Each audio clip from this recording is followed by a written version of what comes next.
이번 시간에는 제71강으로 급수 배관의 구배부터 보도록 하겠습니다. 배관의 구배는 일반적으로다가 고가수조 방식 같은 경우를 기준에서 봤을 때 이런 거죠. 여기가 고가수조 방식이에요. 고가수조 방식에서 메인관 각 층에도 이렇게 가면서 이렇게 공급을 해줬어요. 이렇게. 그랬을 때 이 관을 거짓말 못해도 이렇게 제가 많이 수평을 줬으면, 이렇게 구배를 줬습니다만은 내려가면서 선 하향 구배를 해. 선 하향 구배. 앞내림. 앞으로 가면서 내려주는 구배. 앞내림 구배를 두래. 왜 이렇게 두라느냐? 이유가 있겠죠. 각 층은 선 상향. 각 층은 이런 것들은 이렇게 올라가면서 두래. 선 상향, 앞 올림 구배라 그래. 이렇게 두래요. 이유가 있겠죠. 이걸 반대로 한번 그려볼게요. 어떤 문제가 생기겠는가 보자는 거죠. 그래서 이렇게 내려와서 주는데 이렇게도 따라해보세요. 그리고 내려와서는 이렇게 이런 식으로 됐어요. 그래서 올라가면서 이렇게 공급을 했다 해보세요. 거짓말 못해서 이런 식으로 구배를 이렇게 주지는 않지만 아무튼 구배를 이렇게 뒀다고 가정을 해보세요. 수리를 하려고 그래. 수리. 내가 수리를 하려고 어떤 문제가 생겨서 수리를 하려고 배관에 물을 빼야 돼요. 특히 배관에 물이 차 있으면 용접을 할 수가 없습니다. 그럴 때 이 발브만 열면 물이 쏙 다 빠져야 되는데 이건 발브만 열면 물이 쏙 다 빠져버리죠. 배관에 있는 물이 싹 다 빠져버립니다. 수리할 때. 근데 이걸 보자는 거죠. 발브 열어도 배관에 있는 물이 하나도 안 빠져버려요. 그럼 수리 못하겠죠. 배관에 물이 꽉 차 있는 거죠. 그래서 이렇게 하지 말고 반드시 고가수조 방식 같은 데서는 그 메인관은 하향 횡주관은 선 하향 구배, 각층 횡주관은 선 상향 구배로 이렇게 두란 얘기예요. 그래서 여러분들이 꼭 이해를 하시기 바랍니다. 그럼 맨 밑에는 이 밸브를 베니 밸브라 그래요. 찌꺼기를 제거하기 위한 베니 밸브를 설치해주라. 그 다음에 이제 슬리브라는 게 있는데 이건 뭐냐면 이런 거예요. 여기 벽체가 이렇게 있어요.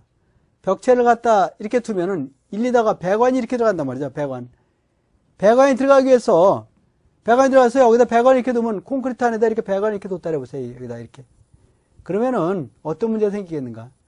이 콘크리트에다가 콘크리트 벽에다 이렇게 배관을 두면은 신축 팽창에 의해서 배관이 터진다든지 벽이 깨진다든지 둘 중에 하나를 해야 돼요.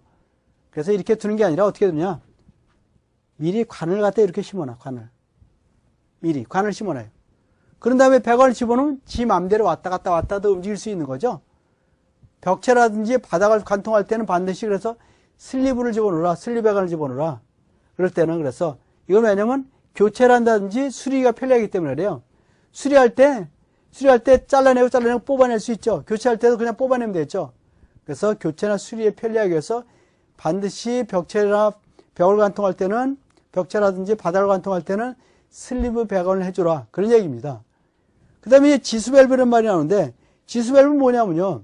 나눠주는 거예요. 분기점 같은 데서 밸브를 두는데 수리를 한다든지 국부적 단수로 해서 밸브를 잠가야 돼. 어느 지역을 국부적으로 잠가야 될 경우가 생겼다. 물을 잠가야 된다. 그럴 때 대비해서 중간중간에 그래서 분기점이라든지 분기점 같은 데다가 거기다가 밸브를 달아주는 것을 지수밸브라 그래. 지수밸브. 그 다음에 이제 피복에 대한 것들이 있는데 피복은 뭐 그렇게 중요하지 않으니까 그냥 넘어가셔도 될 것 같고 그 다음에 설비 시스템의 소음 방지 대책입니다. 일단 소리가 많이 나면 안 되잖아요. 그래서 급수교통 배관은 유속과 급수압력을 적정하게 조절해 줘야 된다는 얘기죠. 수압이 세면은 수압이 세다. 그러면 어떤 문제가 생기냐면 수격작용이 일어나서 땅땅으로 소리가 나니까 또 급수교통에는 마찰 저항을 최소로 하기 위해서 소음풍기 정압을 감소시켜주라. 또 벽체를 관통하는 배관은 구조체와 직접 접촉하지 않도록 완충제를 사용해서 전달 소음을 감소시킨다 그랬는데 무슨 말이냐면 이런 거죠. 이게 벽체를 관통한다. 벽체를 이렇게 관통한대 배관이. 그랬을 때는 구조체 측에 다 깨지면 안 돼요. 닿으면은 여기서 배관에서 물이 흔들흔들대다 어떤 소리가 난다 할 때 바로 구조체를 통해서 소리가 많이 나면 소리가 직접 전달되잖아요. 그래서 이럴 때는 이 사이에다가 이렇게 슬리브 배관 같은 걸 하고 나서 이 사이에다가 뭐를 집어넣어서 완충제 역할을 하게끔 그래서 음을 좀 줄여주기 위해서 그렇게 해주려는 얘기겠죠. 그래서 또 이중바닥을 설치해주라. 이중바닥을 설치해서 진동이 많이 발생할 때는 이중바닥을 설치한다든지 아니면 방진제를 설치해주라는 얘기겠죠. 다섯 번째, 이 소음이 공기로 전달될 때는 실내에다가는 흡음재를 설치해요. 외벽에는 차음재를 설치해줘야 된다.